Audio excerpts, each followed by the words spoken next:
Yes, over here, please. Hello. I have a question, in fact, for the second speaker, Monsieur Bernard Dujardil. You mentioned a table indicating that about 2%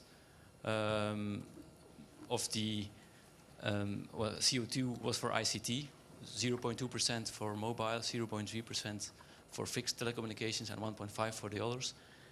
And I was in. My main question is, what is exactly included in this figure? Is TV sets included in this figure, and is life cycle assessment included in this figure?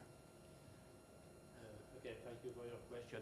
It was one of the debates during the last 2 days, and maybe one of the questions during this group. We need some methodology. This kind of 2%, maybe as some people say yesterday, 3% if we take care about the broadcasting, is like more or less the de facto figure. But as we know, as we spoke, we don't have yet a very strong methodology, and maybe the first job of the focus group will be to define a very strong methodology to be sure that we speak in the same language and we compare apple to apple with different entities. Okay. Yeah, I fully agree, in fact. Because I think that if you take into account also TV sets and also life cycle assessment, like also the fourth speaker was indicating, then it will be much closer to 4%, not 2%. Maybe, and also we don't know exactly if we take care about all the customer side, the power consumption in this kind of case, but we know that it increases, it's a main part of the power consumption today due to the set-top box, PC, all this kind of different customer premises equipment we have in the home, in fact, today. Thank you. Brian. Over. Thank you.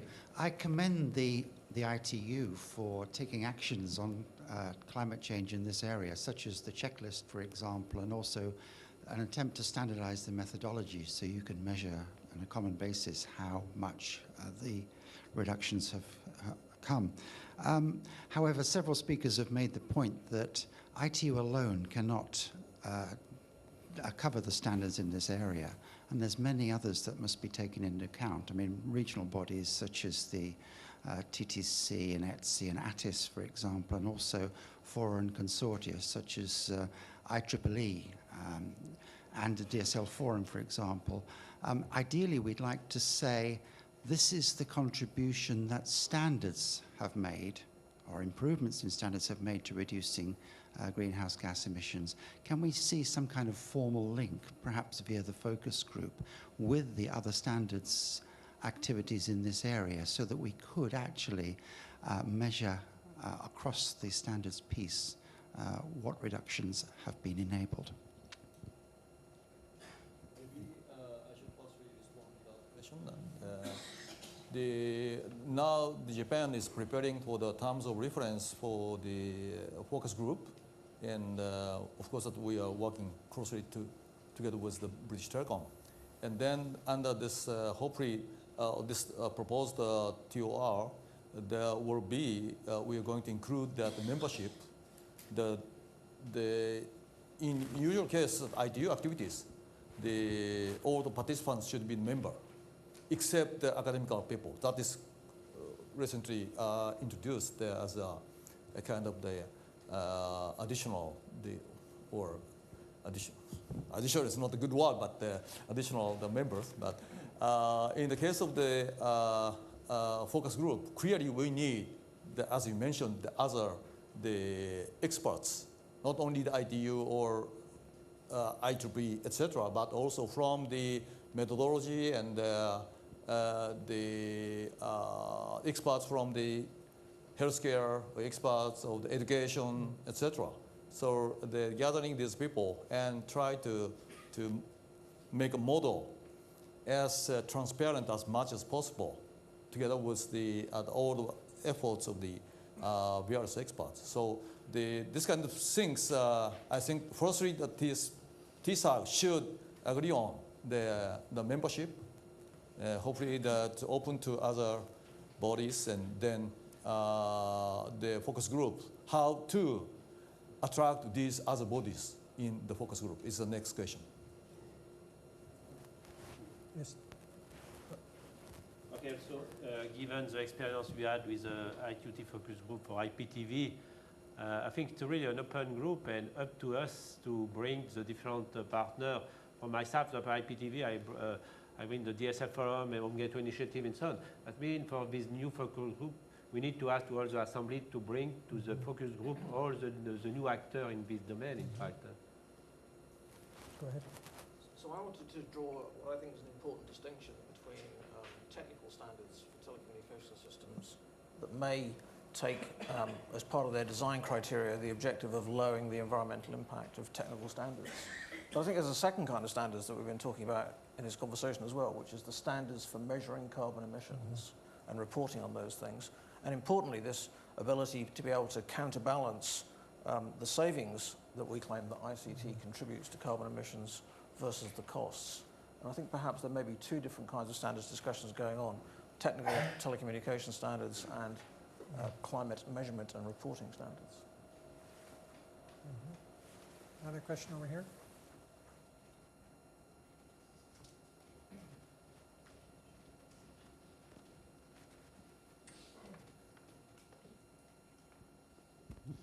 Thanks. Kevin Foster from BT. A question for Peter. Ofcom has been closely involved with the NIACC standards area in the UK in producing sort of technical and regulatory standards and guidelines. I wondered if you'd like to comment on the energy efficiency remit within NIACC, especially as it's transitioning to a more independent organisation. Yeah, so this may be more of a parochial UK discussion than a global one, but I think that, I mean, the NIACC has been an important standards body in the UK for a couple of decades now, pursuing interconnect standards, in particular for telecommunication systems. And it was once sort of under the ownership, control, if that's the right word, of the regulator in the UK. Ofcom has been moving to try and encourage that standards body to move into more of an industry standards body. And whilst we continue to, I think, welcome and applaud the work that they do and would encourage them to take environmental considerations into account in their technical interconnect standards work, we think primarily the job of technical interconnect standards is one for industry rather than for regulators. Thank you. Thank you. Valerie?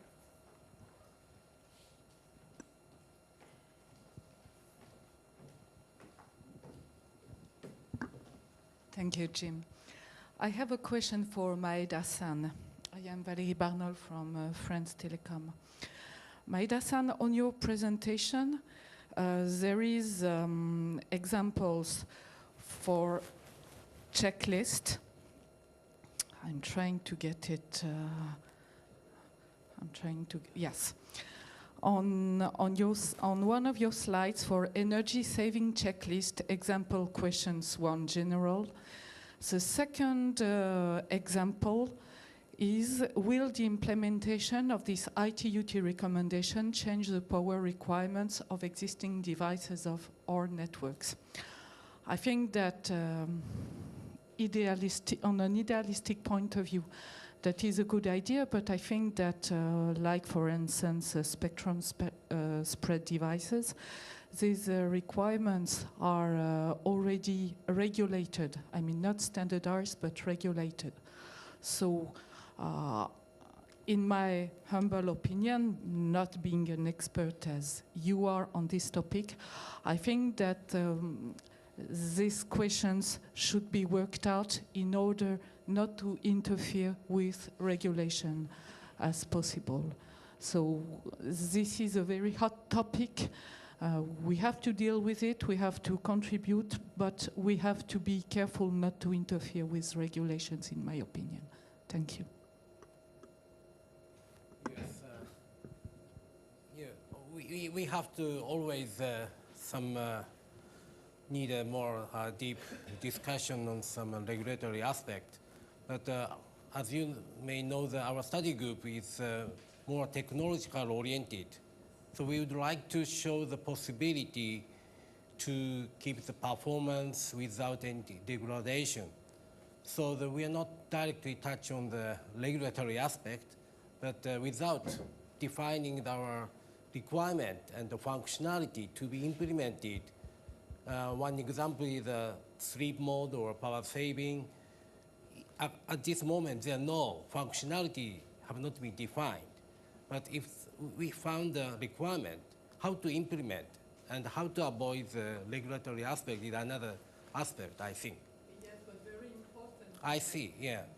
So if you agree on a standard that will bypass regulation, you see what I mean?